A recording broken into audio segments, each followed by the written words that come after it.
അങ്ങനെ വീണ്ടും സ്റ്റെഫി വന്നു. എന്താണെന്നറിയത്തില്ല, ഹെയർ ഫോർ പോപ്പിന് എന്നെ വിടാൻ യാതൊരു ചാൻസും ഇല്ല. അവർക്ക് എന്നെ ഭയങ്കരമായിട്ട് ഇഷ്ടപ്പെട്ടെന്ന് തോന്നുന്നു. വീണ്ടും ഞാൻ വന്നിരിക്കുകയാണ്. വേറൊരു കാര്യം കൂടെ പറയണമെന്ന് ഞാൻ ആഗ്രഹിക്കുന്നു.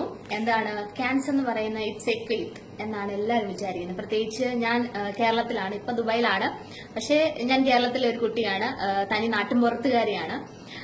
അപ്പൊ ക്യാൻസർ എന്ന് കേട്ടപ്പോൾ പലതരത്തിലുള്ള നെഗറ്റീവ് കാര്യങ്ങൾ എന്റെ ലൈഫിൽ സംഭവിച്ചിട്ടുണ്ട്.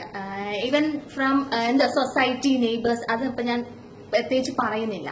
പ്രത്യേകിച്ച് എന്ന് പറയുന്നത് നമ്മളുടെ അല്ലെങ്കിൽ പൊതുവെയുള്ള ഒരു കാഴ്ചപ്പാടെന്ന് പറയുന്നത് ക്യാൻസർ വന്നാൽ മരിച്ചു പോകും എന്ന് തന്നെയാണ്. അതിന് ഇപ്പോഴും ഒരു മാറ്റം വന്നിട്ടുണ്ടോ എന്ന് എനിക്കറിയത്തില്ല. ഞങ്ങളുടെ ഡോക്ടേഴ്സിന്റെ അല്ലെങ്കിൽ എന്റെ ഡോക്ടറിന്റെ ക്ലാസ്സിൽ പ്രത്യേകം പറയുന്ന കാര്യം ഒന്നാണ്, ക്യാൻസർ എന്ന് പറയുന്നത് നല്ലൊരു ട്രീറ്റ്മെന്റ് എടുത്താൽ അത് ക്യൂർ ആവുന്ന ഡിസീസസ് ആണെന്ന് വിശ്വസിക്കുക. അതിലൊരു എക്സാമ്പിൾ ആണ് ഞാൻ വേണേ വെച്ചോളൂ നിങ്ങൾ. പക്ഷേ അതിന്റെ കൂട്ടത്തിൽ ഞാനൊരു കാര്യം കൂടെ പറയുന്നു, അതിന്റെ ടൈപ്പും ഉണ്ട് ട്രീറ്റ്മെന്റും ഉണ്ട്. രണ്ടും പേര് ഇമ്പോർട്ടന്റ് ആയിട്ടുള്ള ഒരു കാര്യമാണ്. പിന്നെ വേറൊരു കാര്യം എന്ന് പറയുന്നത് ഫാമിലി അല്ലെങ്കിൽ നെയ്ബേഴ്സിൽ നിന്നുള്ള സപ്പോർട്ട്. ഒരു ക്യാൻസർ വന്നൊരു കുട്ടി അല്ലെങ്കിൽ ഒരാളെന്ന് പറയുമ്പോൾ ഒരിക്കലും അവരെ ഒറ്റപ്പെടുത്തരുത്. ഞാൻ നിങ്ങളെ എല്ലാവരോടും ഞാൻ റിക്വസ്റ്റ് ചെയ്യാണ്, സകല ഫാമിലിയോട് ഞാൻ റിക്വസ്റ്റ് ചെയ്യുവാണ്, ആ കുട്ടി അല്ലെങ്കിൽ ആ ആളെ ഒരിക്കലും ഒറ്റപ്പെടുത്തരുത്. Give them maximum support. ഞങ്ങൾ കൂടെയുണ്ട്, എന്തിനും കൂടെയുണ്ടെന്നുള്ളൊരു സപ്പോർട്ട് അവർക്ക് കൊടുക്കുകയാണെങ്കിൽ ദേ വിൽ ബി ഷുവർ.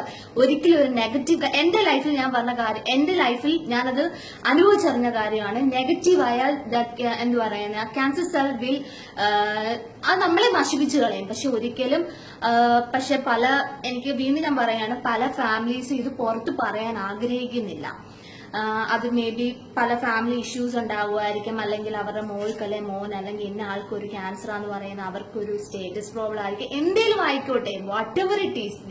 ഞാൻ വീണ്ടും പറയാണ്, give them maximum support and good treatment. അതാണ് ഞാൻ പറയുന്നത്.